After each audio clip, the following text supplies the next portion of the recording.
Hi, my darlings. I wonder how your week has gone.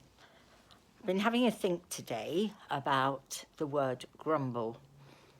And for you older ones, you'll recognise that the word grumble is onomatopoeic, can nearly say it. In other words, it sounds like it's meaning. It's a grumbly, murmuring, muttering, complaining, miserable, and sometimes bad-tempered voice. And I think we probably do quite a lot of grumbling.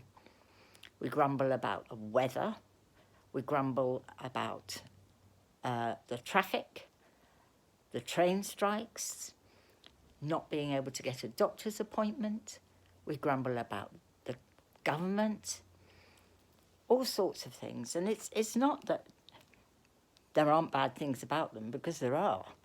And we do get very irritated by these things, and they are frustrating. But I was thinking about what I said about throwing the stone into a pond, a still pond, throw the stone right out and then watch the ripples as they come right to the shore of that pond or lake.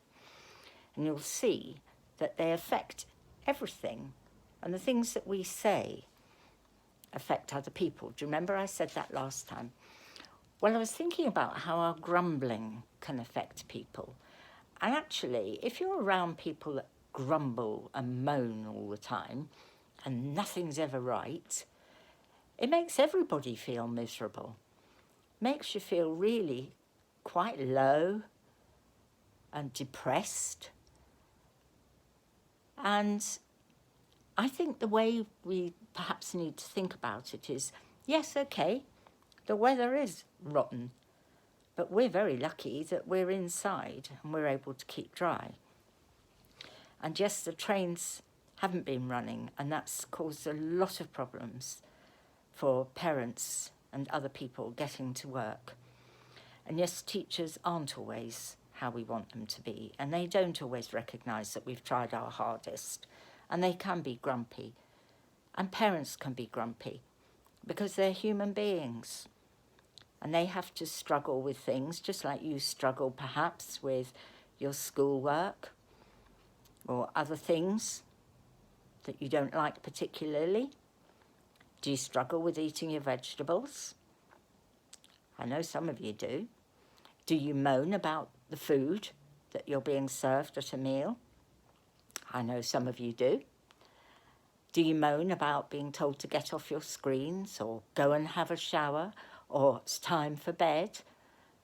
All those things we get fed up with hearing, but actually the fact remains that your parents know what is best for you. They see the big picture of what is good for you and what is not. And of course, you don't particularly like some of the things that they say, but it's because they're thinking about what is best for you. When they say, have you done your homework? It's because they know that you need to do your homework. You need to work hard at school because your future will be affected by what you manage to achieve at school. They're not asking you to be brilliant. They're just asking for you to do your best. So I want you perhaps to have a little think about how much you grumble and moan, and try not to be quite so whiny and difficult, but to think about the good things that you have. I mean, actually, you're very lucky to be able to go upstairs and have a shower, even if you don't want to. You're very fortunate that you have food to eat, even if you don't fancy eating the vegetables. So just have a think this week, perhaps. Are you grumbling? Is the stone that you're throwing into the pond? Remember I said, think about that as the things you say or the things you do. Think about it in terms of your grumbling. Is it going to be affecting everybody around you? So it's okay to complain, but it's the way that we do it. So, hope you have a brilliant week. Love you all loads. Bye, darlings.